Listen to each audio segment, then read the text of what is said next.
that LA not yet really aggressive with those talks. Shannon, they're your team. On a scale of 1 to 10, how confident are you that this trade actually ever goes down? 5. I'm 50-50. I'm lukewarm at best, Skip. I know just what I do know. I think everybody knows this.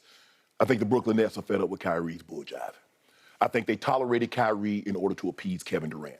I think they did everything they possibly could to make sure they did not ruffle the feathers of one Kevin Durant. Kevin Durant was the centerpiece. He was the end all be all. And so we tolerate Skip. It's kind of like we got a package deal. You got a 5-star recruit. He say he'll come if you give his little homie a scholarship also. You want that 5-star, so you to appease him, you give old boy a partial scholarship or you give him something. Okay, fine. We understand that. But now that Kevin Durant has requested a trade, there is nothing that shields Kyrie.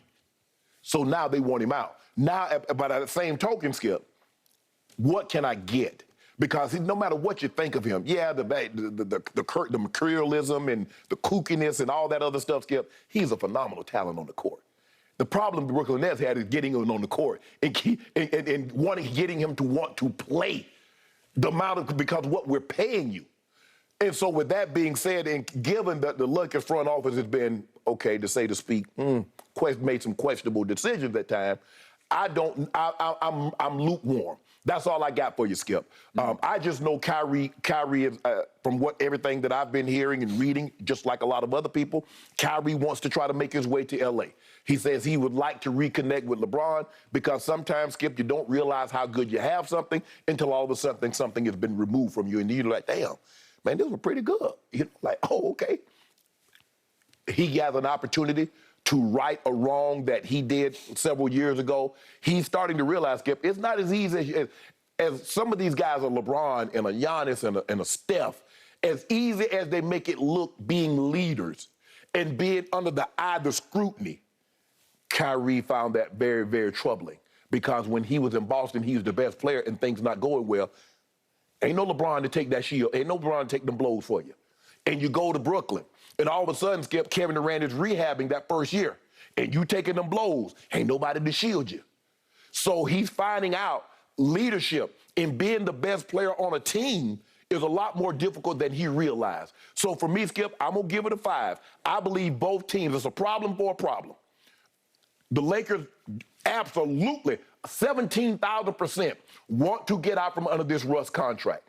Both of them are on expiring contracts. One is 47 plus, the other is 36. Skip, it's a problem for a problem. But the Nets says, you guys want to get rid of your problem a little more than we do.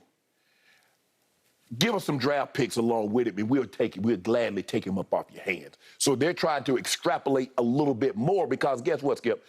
They know the Lakers want to get rid of Russ. He doesn't fit. You know how I know he doesn't fit? Because AD's first year there with LeBron, they won the title. And the next year they got there, they got to the playoffs. They got knocked out in the first round, but AD got hurt in the series and LeBron was limping into the playoffs. So we've seen AD and LeBron minus Russ win a title and make the playoffs. That's fact. Okay, so my problem with trading problem for problem is that one problem can still really play and the other problem can't play.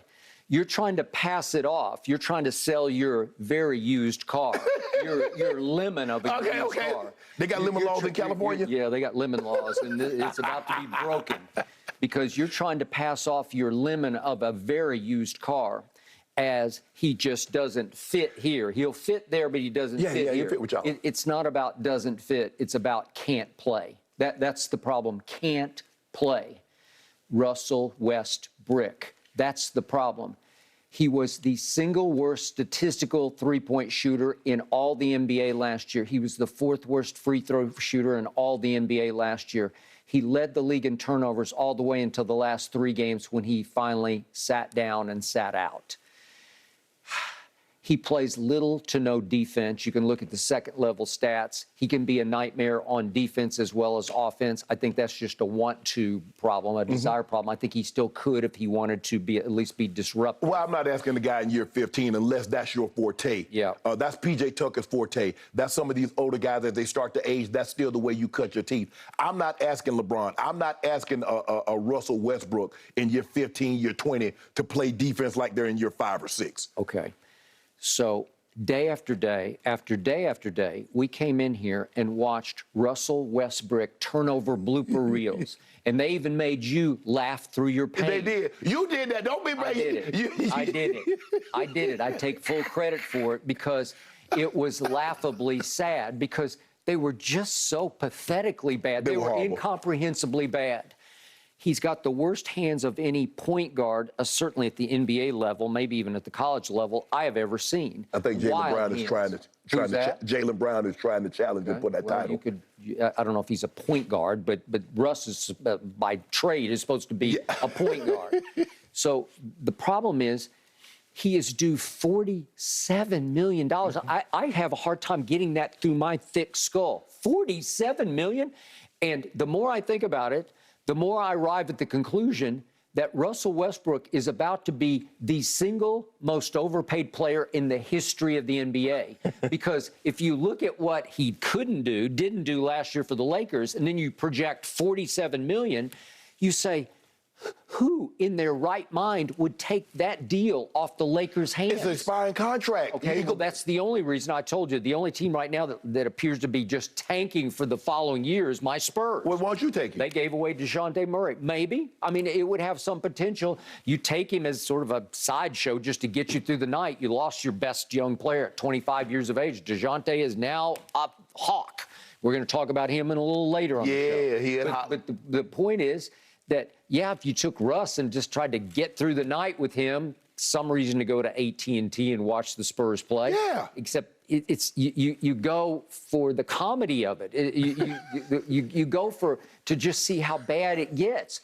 But yeah, you'd have an expiring $47 million that you could take off the books. Yeah. Well, look at the cap space you're gonna have. Does Brooklyn want to go from prohibitive favorite just going into last season to win it all to expiring $47 million contract? Well, are you starting over? Yes. Yeah, I mean, Skip, they don't want to say that, Skip, but if you give up Kyrie, if you trade Kyrie and you trade Kevin Durant, what the hell you think they do? We win either of those championships without Kevin There's Durant. no way Kevin Durant's win a championship without those guys. There's no way Kevin Durant wins a championship without Golden State. There's no way. I said it, and everybody else knows it. I will say the things that every NBA player knows for a categorical fact. Kevin Durant would not be a two-time champion, would not be a two-time Finals MVP without Steph Curry. Now, he needs to praise Steph Curry for allowing him to come into his house. You remember when Tupac told Biggie, he used to beg people to let you sleep on the couch. Now you copy that man's style. Yeah. And yet, I remember the time when LeBron had a best friend in Dwayne Wade, and they got blown off the floor by a record finals margin by my San Antonio Spurs in 2014. Yes. And LeBron said, Dwayne, your his knees contract are getting a little creaky. Okay. And I got to get up out of here. I got to run home. I got to run home. Contract was up. Woo. He left two NBA. I got to run. He left two NBA championship titles. Quote, best friend high and dry. What did Kevin Durant doing? Is Kyrie Irving not his best friend?